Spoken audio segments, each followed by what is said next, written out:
Pelita bagi kakiku, terang bagi jalanku. Firman. Kita akan baca ayat yang pertama ini, Kolose 3 ayat 21. Jadi setan itu betul-betul memakai, ayah-ayah untuk melukai. Saya ulangi, setan itu memakai banyak ayat untuk melukai hati manusia. Ayo kita baca sama-sama Kolose 3 21. 1, 2, 3. Nah, stop. Itu terjemahannya sangat salah. Hai bapak-bapak, jangan sakiti hati anak-anakmu, supaya mereka tidak jadi orang durhaka. Jadi di dunia ini hampir tidak ada mama yang melukai anak, tapi papa yang melukai. Betul tidak? Nah, dari sini kita melihat saudara, setan tahu ternyata yang bisa melukai hati manusia, saya berkata manusia, adalah ayahnya sendiri. Dan kalau ayah itu melukai hati anaknya, anak itu jadi durhaka. Seorang hamba Tuhan, dia sudah meninggal, namanya Edwin Louis Cole, menemukan 3 hal terbesar kenapa anak bisa sakit hati terhadap ayahnya. 3 hal. Yang belum tahu silakan catat. Nomor 1, ketika anak-anak tahu di depan mata anak-anak, ayahnya nyakiti mamanya. Jadi suami pukul istrinya, baik dengan verbal, kata-kata, atau dengan fisik. Nah, ranking 1 ini yang akan membuat anak berkata, ya dulu saya nggak mengerti kalimat ini. Tunggu ya kalau aku besar. Ngerti nggak maksudnya? Artinya balas kalau aku besar. Nomor 2, seorang ayah akan melukai hati anaknya ketika ayah itu pilih kasih. Tolong perhatikan nih. Anak-anak pasti akan luka hatinya kalau ayahnya pilih kasih. Yang ketiga, tidak tepat janji. Itu pasti melukai hati anak. Dan memang begitu. Nah, di dalam 1 Tesalonika 2 ayat yang ke-10, ternyata salah satu dari 6 ya figur ayah, salah satu dari 6 di mata anak-anak. Ini firman luar biasa. Sebelum Paulus, tidak pernah ada orang yang pernah menuliskan di dunia ini. Sebelum Paulus tidak ada. Jadi Rasul Paulus itu orang pertama di dunia yang memberitahu dunia begini. Itu hebatnya 1 Tesalonika 2 ayat 10. Saya nanti baca ya. Anak-anak punya hati, punya naluri, punya konsep. Mama, silakan salah, kami terima. Tapi jangan ayah yang salah. Ayo saya ingatkan kepada saudara semua. Waktu kita masih kecil, ya pasti pernah ngalami mama marah pada kita, mama bentak kita atau mukul lah, papa juga. Pertanyaan saya, kepada siapa kita lebih cepat memaafkan? Mama ternyata. Itu ayatnya. Jadi ada 6 karakter sikap papa. Yang nomor 3 itu tak bercacat. Papa itu nggak boleh salah di mata anak-anak. Wih, berat sekali. Nah, ini yang kita harus tahu.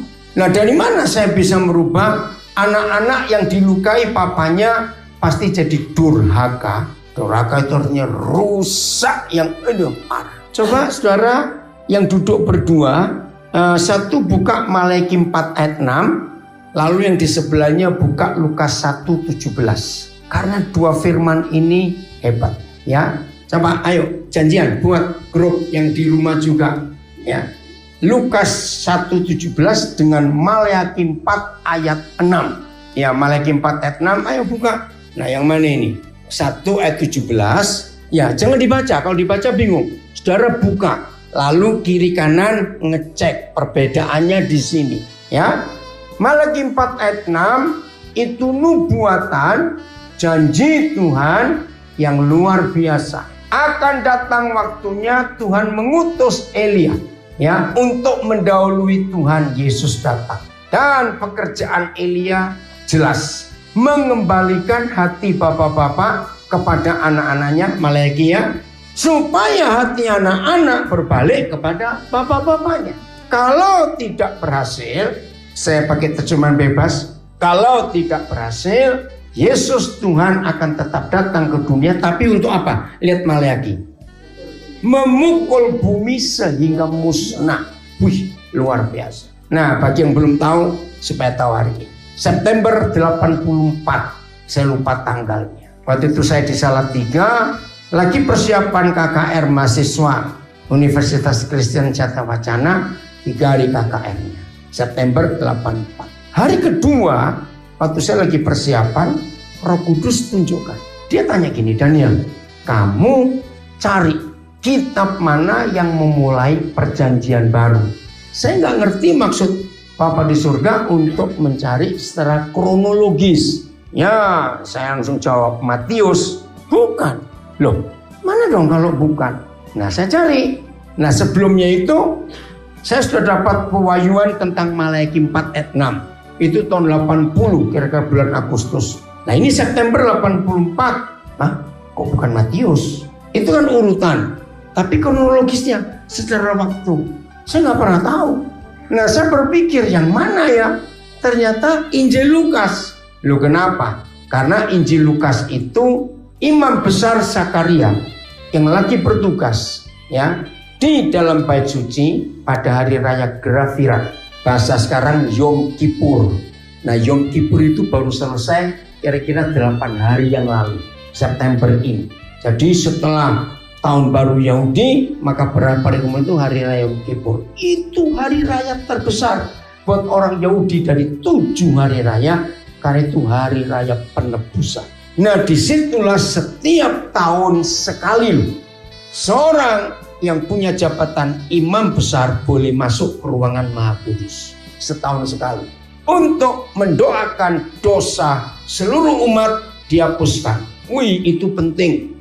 Maka itu hari raya terbesar buat orang Yahudi, bukan Pondok Daun. Pondok Daun itu kira-kira 2 minggu yang lalu dilakukan tahun baru Yahudi, tapi Yom Kippur. Karena itu hari pengampunan dosa. Wih, mereka harus libur total untuk memperingati. Nah, itu dirayakan setahun sekali. Nah, hari itu yang bertugas adalah Imam Zakaria, ayahnya Yohanes Pembaptis. Saudara, itulah pertama kali dimulainya perjanjian baru, firman Tuhan. Nah, orang Yahudi punya hitungan silsilah waktu yang sangat tepat. Begitu Maleaki menutup perjanjian lama, Maleaki meninggal. Sejak Maleaki, tidak ada nabi lain yang diutus oleh Yahweh Tuhan mengunjungi Israel. Tidak ada. 400 tahun kemudian, nah pas Imam Zakaria ini bertugas. Jadi jaraknya Maleaki ke Imam besar Zakaria itu 400 tahun. 4 abad Tuhan tidak bicara kepada manusia. Nah, lihat sekarang. Buka Maleaki 4 ayat 6, lalu sebelah buka Lukas 1:17. Ada perbedaan di sini. Coba temukan perbedaannya. Sama. Anakmu itu nanti akan punya kuasa Elia, lalu membuat hati bapak-bapak kepada anak-anaknya. Terus dan bukan, itu kan Maleaki, Lukas 1. Kenapa di Lukas berubah? Bukan membuat hati anak-anak berbalik kepada anak-anaknya, tapi orang durhaka, pikiran orang durhaka. Wih, ngeri loh. Maka itu 90 sekian persen kalau ayah melukai hati anak, itu jadi generasi durhaka. Wih, ngeri sekali. Dan bersyukur kepada Tuhan, pelayanan yang Tuhan percayakan kepada kita semua. Kan pelayanan ini, maka itu lihat di antara kita. Maka itu bagi beberapa saudara yang sampai hari ini sekian lama bergabung dengan kita di sini, masih belum bisa mengerti pelayanan ini, hari ini minta anugerah. Kalau di Maleaki ancamannya apa? Memukul bumi sehingga musnah, hancur. Musnah itu nggak cuma hancur, habis. Tapi dalam perjanjian baru Lukas 1:17 masih ada pengharapan. Begitu gereja berhasil membuat ayah-ayah bertobat, ada kalimat apa? Ayat 17-nya. Lihat, ayat apa? Dengan demikian, pelayanan itu akan membuat generasi yang umat yang layak bagi Tuhan. Nah, kalau Tuhan mau datang menemukan umat yang layak baginya, apakah Tuhan tetap akan memusnahkan bumi? Jelas tidak. Begitu Roh Kudus tunjukkan itu, saudara, ini satu-satunya pewahyuan yang saya terima dari Roh Kudus membuat saya meraung, menangis. Saya di kamar kos salah satu mahasiswa. Saya masih ingat di gang kecil namanya Gang Kemiri Rejo di Salatiga. Saya menjerit, meraung, saya pukul-pukul lantai. Sampai saya digedor oleh mahasiswa yang di sebelah kamar itu. Dikira kenapa? Minggu malam setelah sekian puluh tahun, tiba-tiba ada salah satu mahasiswa yang jadi panitia waktu itu ketemu saya lewat Zoom. Lalu telepon, kami ngobrol, cerita tahun 80-an. Aduh, saya tanya ini, tanya itu. Iya, ada yang sudah meninggal juga. Kaget, dia ketemu saya di Zoom hari Sabtunya. Nah, minggunya kami cerita. Termasuk bagaimana hasil KKR pada waktu itu. Nah, maka itu sejak tahun 84 itu, saya memutuskan ujung tombak pelayanan yang Tuhan percayakan, yaitu mengembalikan hati bapak-bapak. Dan jadilah seperti ini sekarang. Mengerti? Nah, hidup ini sungguh luar biasa. Oke, saya stop dulu. Ada yang mau tanya sampai di sini? Ayo, ya silakan Pak Immanuel. Dengar nggak? Bisa dengar? Kalau nggak sini masuk dong, mana? Lihat. Oh bisa pakai dia. Nah, ini Pak Guru Immanuel, dia orang Nias Selatan. Saya ketemu Pak Immanuel itu bulan Mei nggak salah tahun 90 di Padang. Ya, oke, lanjut. Tahun 90 ya? 90, oke. Yang saya mau tanya seperti ini. Tadi kan dikatakan jangan melukai hati Anak, ya. Itu kan idealnya. Tapi kenyataannya kalau kita mau jujur kan, Kalau apa? kalau mau jujur kenyataannya kan banyak yang melukai. Ya. Nah, bagaimana mengembalikan hati yang sudah terluka sehingga hubungan antara bapak dengan anak bisa kembali? Iya. Oke, pertanyaan bagus. Ada 3 langkah. 1, saya mulai dari kalau ayahnya sudah nggak ada atau nggak ketemu lagi. Nomor 1. Maka saudara dan saya yang diizinkan Tuhan ketemu orang seperti itu, kita harus menjadi wakil ayahnya. Kita menjadi wakil ayahnya orang itu. Nah, di sini unik. Ternyata tidak harus yang lebih muda dari kita untuk kita mewakili ayahnya. Ternyata bisa yang lebih tua. Nah, dari mana ayatnya? Coba saudara lihat Kejadian 45 ayat 8. Salah satu yang Tuhan pakai untuk menyembuhkan hati Raja Firaun itu kehadiran Yusuf.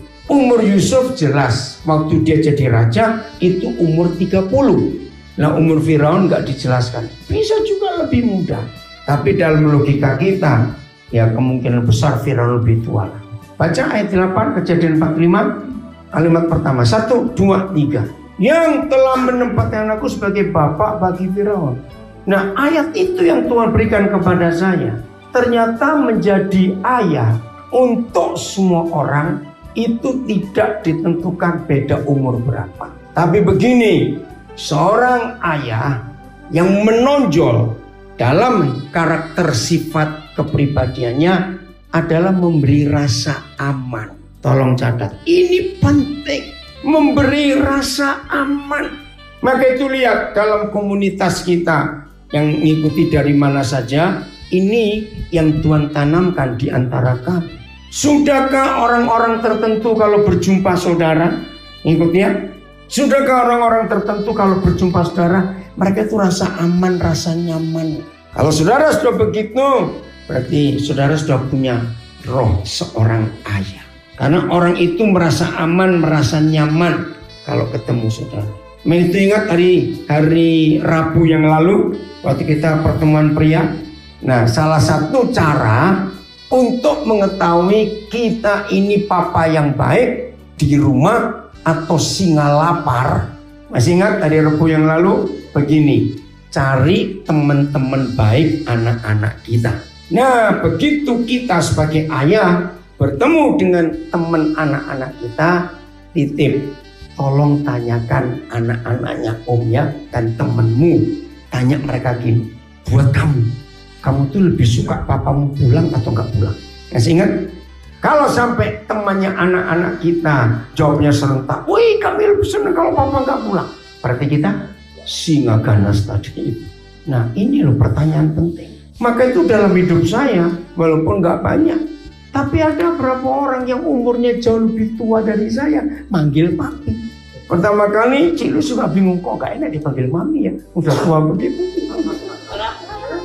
Ya sudah, karena mereka merasa nyaman, aman itu loh. Nomor 2, jadi kita harus minta maaf atas nama papamu, kau minta maaf. Oh Jumat, ya maaf. Nah, ini saya nggak kenal pegawai Danamon ini. Pas saya ada urusan dia ngelayani, Roh Kudus bilang tentang itu. Ya kan pegawai Danamon tanya, apa nggak salah KTP-nya ini? Kembali itu. Loh kenapa salah? Karena kok rasanya nggak cocok dengan umur bapak. Lah kamu mau tawar berapa? Loh dalam hal apa? Saya tanya.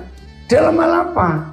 Karena bapak itu begitu lincah. Kalau lihat umurnya, seharusnya bapak nggak selincah itu menggunakan aplikasi semuanya itu. Ah, kok aneh gitu loh. Nah, Roh Kudus bilang begini. Nah, hari Sabtu itu dia datang ke Sari Kuring. Nah, terus ada Benny, coba cerita, kenapa kamu lihat? Akhirnya dia manggil saya papa. Itu karena dia nggak menemukan figur bapak. Jelasnya jadi kita minta maaf mewakili papa. Nomor 2, kalau papanya masih ada dan bisa kita temui, pertemukan ayah kandung itu dengan anak ini untuk buat perdamaian. Tapi selama ini tidak semua ayah mau mengakui kesalahannya di depan anak. Ini kesombongan. Nah jadi saya harus tanya dulu kepada bapaknya. Jadi bapak mau mengakui nggak kesalahan? Kalau bapak bilang nggak mau, saya nggak akan maksa.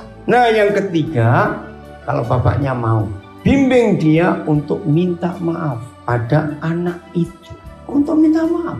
Supaya anak ini menerima kesembuhan. Nah itu 3 cara, 3 langkah. Maka itu sebagai gereja kita harus mewakili. Pasti kesembuhan terjadi. Ada lagi yang mau tanya? Yang lain satu lagi sebelum kita lanjut. Ada? Yang di rumah ada nggak? Tolong bacakan Ben.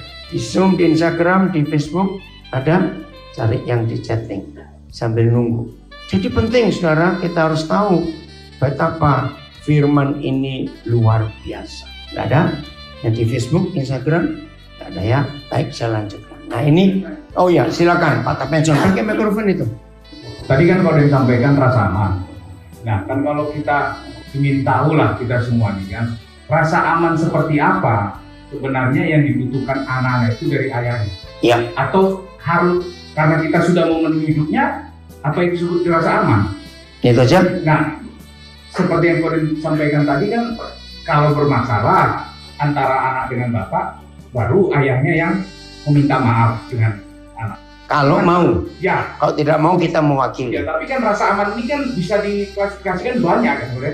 Atau keinginannya kita ikutin baru mereka rasa aman. Kan kadang begitu. Salah. Jadi maksudnya sekarang berikan buat kami supaya kami juga mengerti sebagai bapak, agar kami bisa menempatkan diri kami sebagai ayah, agar anak-anak kami itu juga merasa betul-betul aman. Oke. Terima kasih. Ya. Pertanyaan bagus yang di rumah juga supaya belajar. Rasa aman. Saya mulai dengan contoh negatif. Ada tidak orang tua terlambat tahu tentang dosa yang dibuat oleh anak-anaknya? Ulangi, cuma satu yang jawab ya.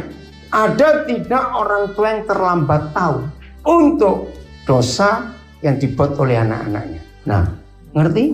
Nah, berarti anak itu nggak punya rasa aman, nggak terbuka ke orang tua.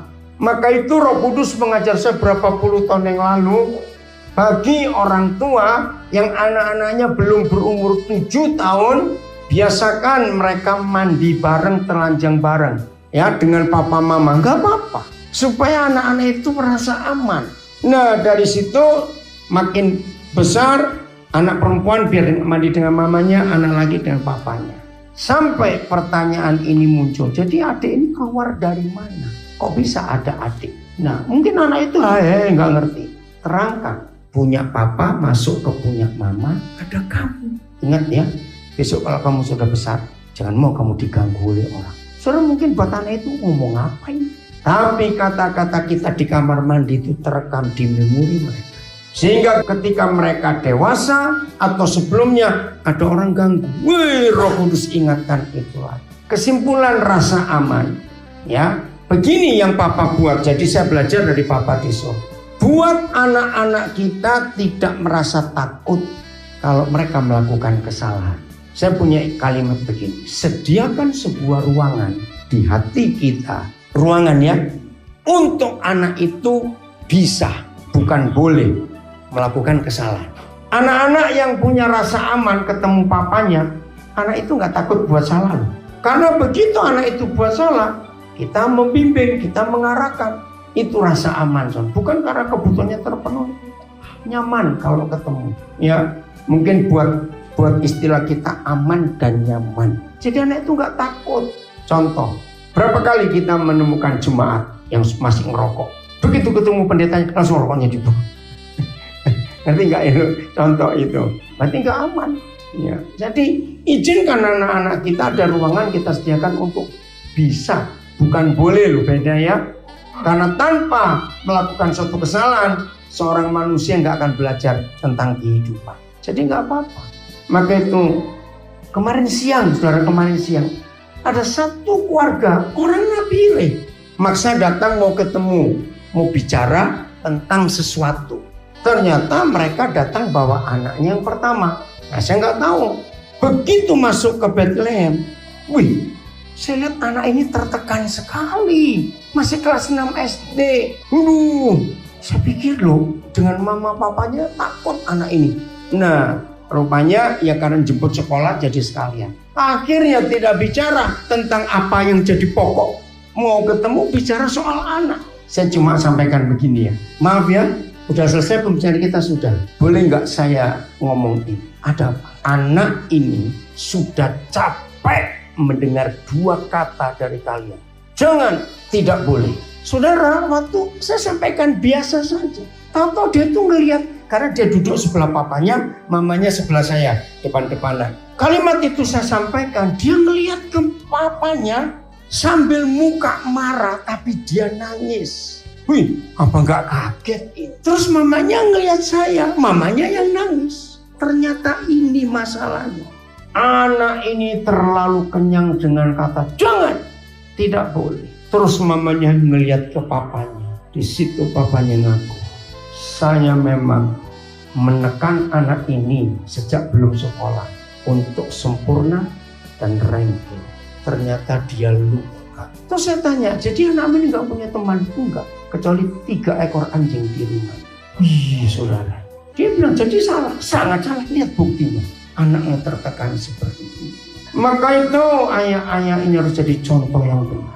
Mamanya bilang, saya sedih karena anak ini ketakutan. Mau buat apa? Mesti ngeliat papanya dulu. Karena takut salah, takut ini nggak boleh. Jadi anak ini nggak berkembang. Maaf, secara fisik dia nggak bertumbuh sehat, secara mental dia takut. Ini loh. Jadi membuat anak nggak rasa aman walaupun tercukupi kebutuhan finansial atau materi. Randy, maaf ya Ren, kalau Papa ceritain. Saudara, Randy ini sebetulnya masih hubungan keluarga dekat dengan saya.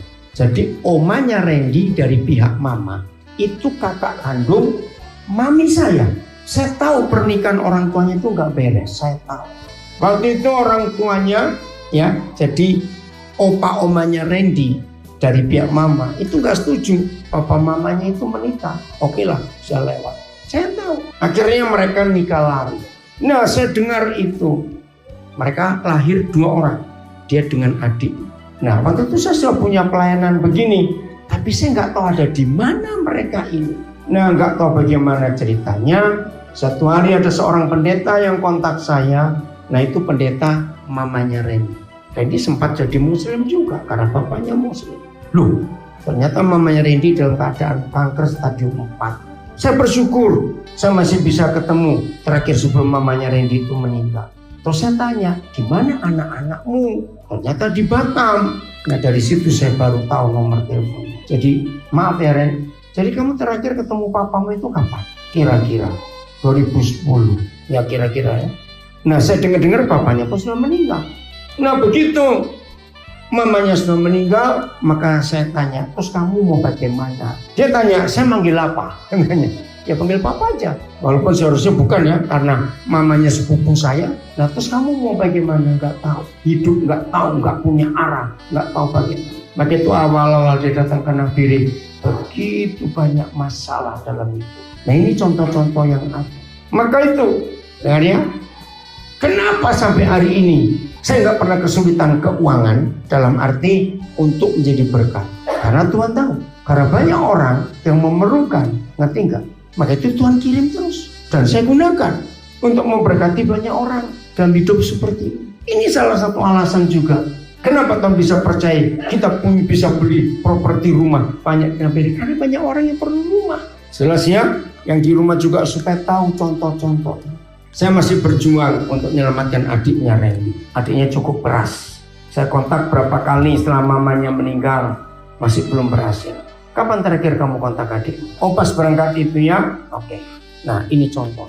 Jadi saudara, ayo sebagai gereja, sebagai tangan Tuhan, sebagai wakil Tuhan, kita cari orang-orang hancur seperti ini.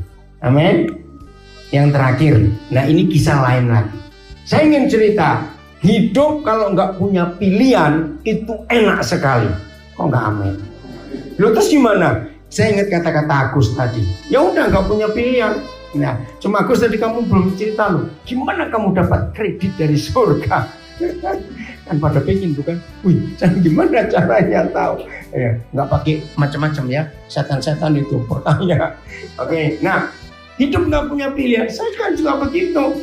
Maka itu sulit orang minta saya pelayanan gereja-gereja Jawa sebelumnya. Enggak, saya nggak mau. Tunggu aja. Nah, jadi hari ini tolong perhatikan tadi saya ingin tanya pengurus. Hari ini kita bisa menyelesaikan berapa kepala sekolah? Tadi loh di kantor SD, tolong Pak Edo, berapa kepala sekolah tadi ini selesai hari ini? Oh ya, SD, SMP, SMK, mana? Enggak tadi. Oh, yang di Manowari. Jadi berapa kepala sekolah selesai hari ini? Kita putuskan 4. Nah, tolong ya dengarkan. Seharusnya rapat untuk memilih kepala sekolah. Itu lama atau cepat? Memilih kepala sekolah loh, satu aja dulu. Ayo umumnya yang suka berorganisasi, lama atau cepat? Lama. Mesti ini, mesti itu. Nah hari ini Tuhan berkati kami kesaksiannya yang di rumah supaya tahu milih kepala sekolah itu nggak gampang, betul tidak? Nah hari ini itu kebiasaan saya, ya. Saya setiap kali bangun pagi, saya pasti ngomong, Papa ini saya, terserah. Masih ingat istilah apa? Yang ada kesaksian viral, acong, Tuhan ini oe, gitu, merengah enggak? Pernah baca gitu, itu kesan luar biasa itu. Dia nggak doa macam-macam, Tuhan ini oe, gitu. Oh akhirnya Tuhan nunggu dia betul-betul. Nah itu saya, Tuhan ini saya, pagi ini mau ngapain terserah. Hari ini saya nggak punya pilihan, karena cuma ada ibadah sore ini saja. Ya udah, ternyata pagi-pagi salah satu toko ya di Nabire kan baru buka. Saya dipanggil untuk mendoakan. Saya dijemput. Nah harusnya dengan video, tapi ternyata video ada acara sendiri. Ya udah, begitu selesai jemput dia ngomong-ngomong, minta didoakan tokonya. Oh yaudah, saya telepon Pak Edo sekaligus karena saya nanti setelah dengan dia saya akan kemana saya juga belum tahu. Begitu saya telepon, ternyata Pak Edo sudah perjalanan menuju ke arah toko itu. Hebat enggak? Jadi enggak sampai 2 menit Pak Edo nyampe. Ya udah, terus doa. Nah selesai doa, Edo tanya, Koden mau kemana? Ikut aja, enggak punya pilihan kok. Ya toh, ya ikut saja, enggak ada apa-apa. Enggak taunya dibawa ke kantor. Loh, ternyata ada pembicaraan tentang kepala sekolah. Jadi enggak ada pengumuman rapat segala macam. Santai saja sambil ngomong, sambil balasin WhatsApp ini, menjawab telepon juga. Langsung, enggak sampai 1 jam, 4 kepala sekolah beres. Bayangkan. Aneh bukan? Maka itu bertahun-tahun saya mimpin organisasi begini. Hidup itu kalau nggak punya pilihan enak. Bukan berarti nggak punya planning loh, beda. Semua planning, semua rencana yang saya buat setelah Tuhan memberitahu. Nah ini kesaksian lagi. Maaf ya, cuma cerita aja. Kan saya baru pulang dari Amerika. Ya kami berempat. Ya pulang. Nah akhirnya karantina 7 hari. Jadi pas 2 bulan itu kami berempat terus bareng-bareng. Nah sudah, saya nggak ada pilihan juga. Setelah dari Nabire kemana? Nah tiba-tiba Cik Louis, Mami Louis. Itu mikir, gimana ya? Saya ini mau itu. Kan saudara ini Cik Louis ini hebat. 11 Maret 2020 tiba di Nabire, sampai hari ini belum pernah keluar Nabire. Ya udah saya bilang, ayo ke Amerika lagi aja. Loh, terus kamu gimana? Kan dia mikir jadwal saya gimana? Lah, masih pandemik, semua pelayanan lewat Zoom kok bisa dikerjakan di mana saja. Terus ya udah, kalau mau berangkat ke Amerika, ayo berangkat. Gitu. Kan gampang bukan, karena nggak punya pilihan. Maka tuh orang-orang heran, loh kamu berangkat ya. Terus kami ngecek uang, ngecek tiket. Wih, dapat tiket murah. Bayangkan dari Jakarta ke Los Angeles pulang pergi itu nggak sampai 16 juta sudah. Padahal sekali jalan dari Nabire ke Jakarta itu 6 juta. Coba bayangkan. Loh, kok murah tiket ini? Singapore Airlines lagi. Ya ini mumpung promo. Oh ya udah, langsung kami ambil loh, murah begitu. Nah, masalah sekarang duitnya. Iya toh, nggak usah repot. Ya udah, akhirnya saya ngecek ATM saya, Cik Louis ngecek ATM. Oh ada, ya udah langsung bayar saja. Itu loh. Maka tuh ketika, loh kan kamu tuh baru pulang Amerika. Saya selalu tanya, apa nggak boleh pergi lagi? Loh betul, orang kan mikir, ini apa-apaan? Ya habis gimana? Ini istri harus ke sana ada urusan, kan harus karena dia masih paspor sana. Nanti nggak contoh ini, karena saya nggak punya pilihan apa-apa. Nah, terus sebelum ngurus tiket, ya sebelum mikir soal ke Amerika, ada satu sinode namanya CMC, itu minta Pak Daniel, kami ingin retreat pendeta-pendeta kami. Pak Daniel aja menentukan tanggalnya. Loh, kok saya menentukan tanggalnya? Ya karena Pak Daniel pembicara utama. Saya cuma diam, Papa tanggal berapa? Saya kan nggak tahu.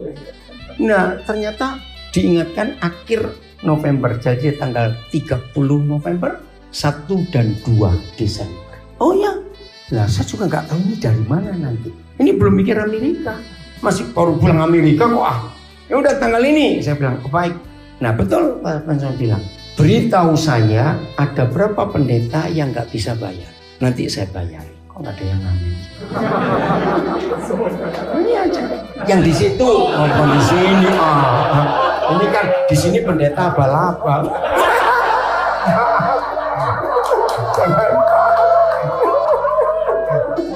Jangan marah ya. Loh, kenapa? Ini hebat ini. Ya, oh ada sekian. Oke, berapa bayarnya? Sudah murah juga. Nah, saudara, begitu Cik Louis ingin ke Amerika, kan ini mesti tanya, pulangnya kapan? Ini yang luar biasa. Terus saya tanya, tiket promonya sampai kapan? Itu dulu paling penting. Ya toh? Nah, sudah, ternyata bisa pas. Tanggal 22 November dari Amerika balik ke Indonesia. Tiba tanggal 24, kan mesti karantina dulu. Bisa pas loh tanggalnya. Wih, sampai luar biasa Tuhan itu. Ngerti nggak ini loh? Nah itu kalau hidup tuh nggak punya pilihan, enak sekali. Udah? Nah, Desember itu ada 2 pernikahan. Saudara kalian juga, 1 tanggal 4 di Surabaya, 2 tanggal 11. Nah, nggak tahu bagaimana keluarganya Cik Louis minta kok bisa jangan ikut pulang lah November itu.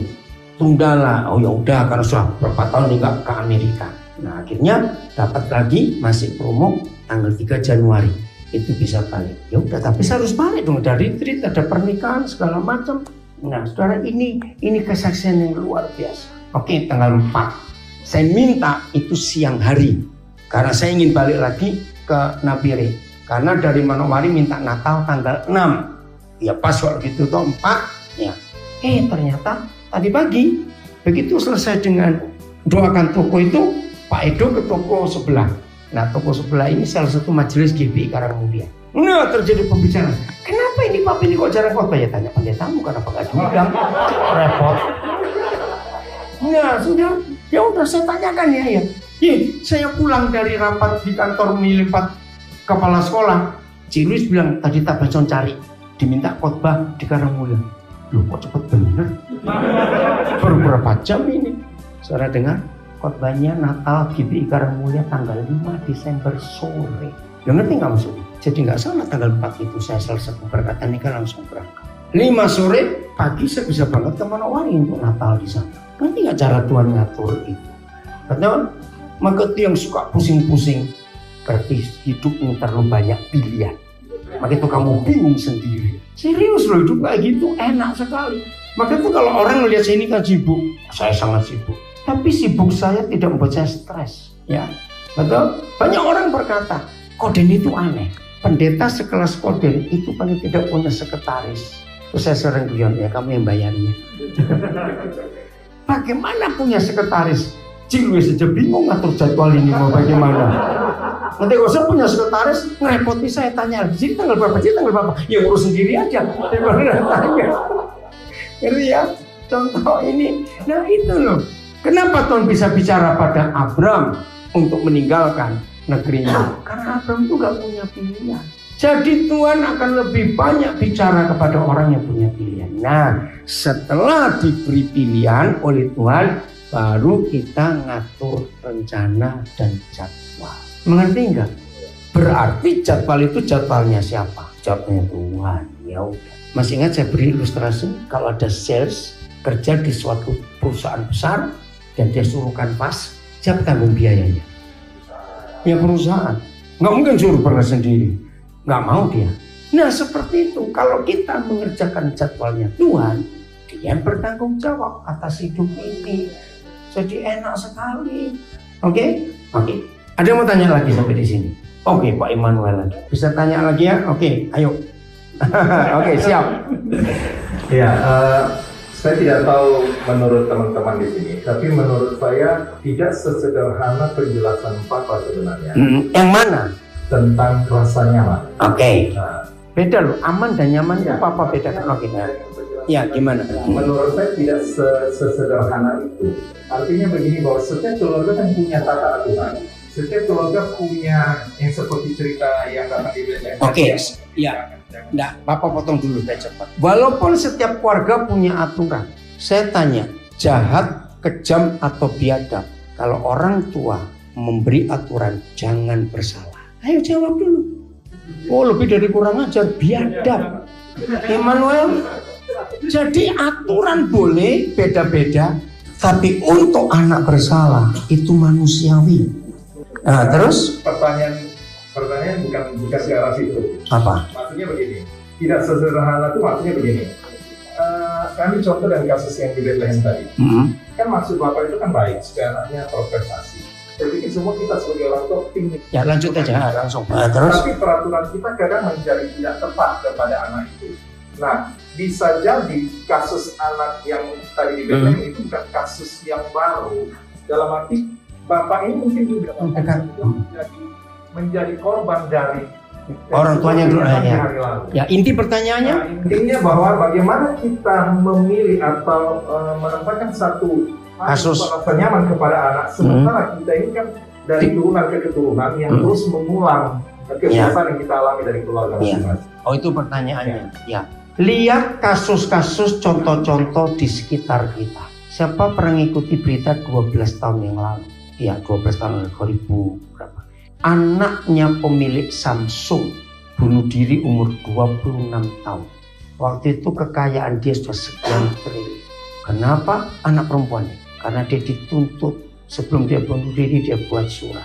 Dia capek jadi anak karena dituntut terus. Dan memang anak perempuan ini berprestasi. Wih, waktu saya dengar berita itu terlambat mau sedih. Jadi bagaimanapun alasannya, dari dulu keturunan, tapi menuntut anak tidak bersalah itu kejam dan biadab.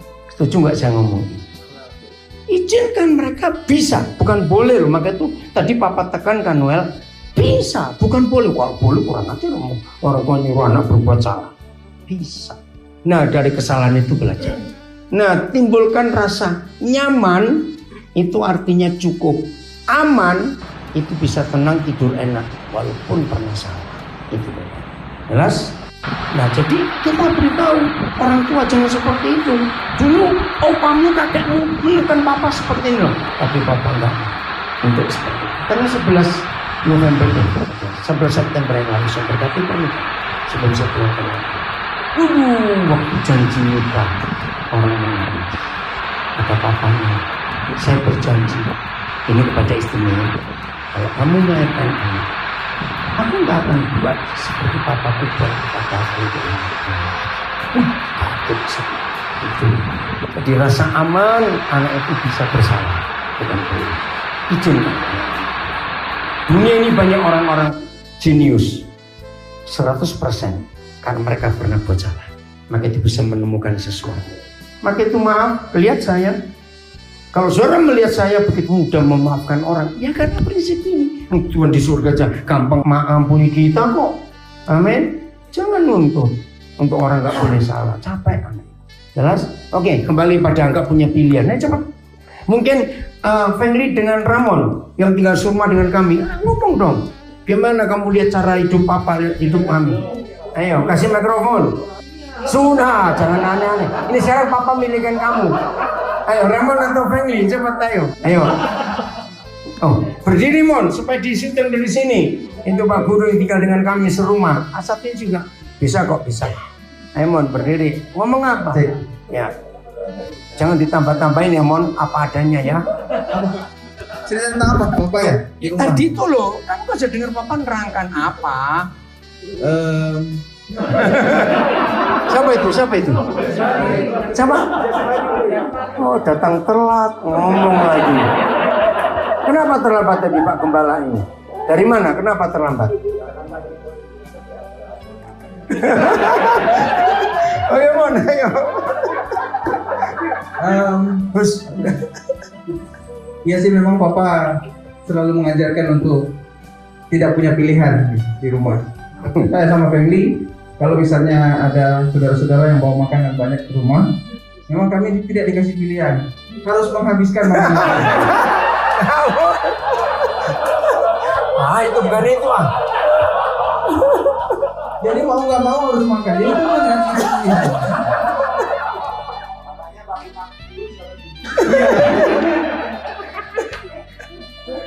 Dengan ini bukan itu ah, kamu cerita serius. Lihat hidup kami bagaimana hidup kamu itu ah. Ya. Kalau kegiatan papi itu pasti yang selalu kami perhatikan tuh tiap malam tuh pasti tidurnya di atas jam 12 malam tuh. Nggak tahu ngapain, main-main HP kan. Awas kamu ya.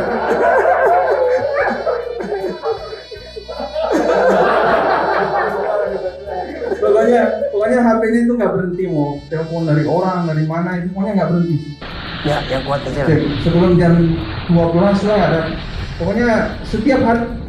Begitu juga pagi bangun itu pasti langsung lihat HP. Udah lah, ayo, sudah. Gak usah pakai mic lah, yang kenceng. Badan besar kok ah. Tapi kalau bangun tuh pasti langsung cek HP. Ada orang yang WA tadi malam itu pasti langsung begini. Udah, Fengli? Coba ngomong aja, cepat. Oke, ada yang mau tanya sampai di sini? Satu lagi. Jadi yang di rumah ya, hidup seperti itu. Selalu menunggu Tuhan yang buat acara, buat rencana. Untuk apa saja. Nah ini berapa saudara gereja di Amerika tahu kami mau datang. Mereka tanya. Jadi ini setelah kalian ke rumah kakaknya Cik Louis terus mau kemana? Belum tahu, saya bilang. Karena mereka juga ingin kami kunjungi mereka ke kota masing-masing. Tunggu saja. Karena belum ada rencana, nggak tahu nanti sampai sana pun bagaimana. Lihat dulu. Nah, saudara-saudara mikir apa kalau seperti ini? Bukan berarti nggak punya rencana. Karena Tuhan memang belum bicara. Mau buat apa? Nah, cuma satu yang sudah ketahuan, tanggal 30 Oktober di Los Angeles, California. Mahasiswa Papua mau dikumpulkan kira-kira sekian puluh. Nah, itu saya siap kalau itu. Di yang lain masih belum tahu. Sudah cukup? Tepuk tangan buat diri sendiri. Hiduplah dalam kebenaran ini ya, selalu jadi berkat dalam hidup ini. Firman-Mu pelita bagi kakiku, terang bagi jalan.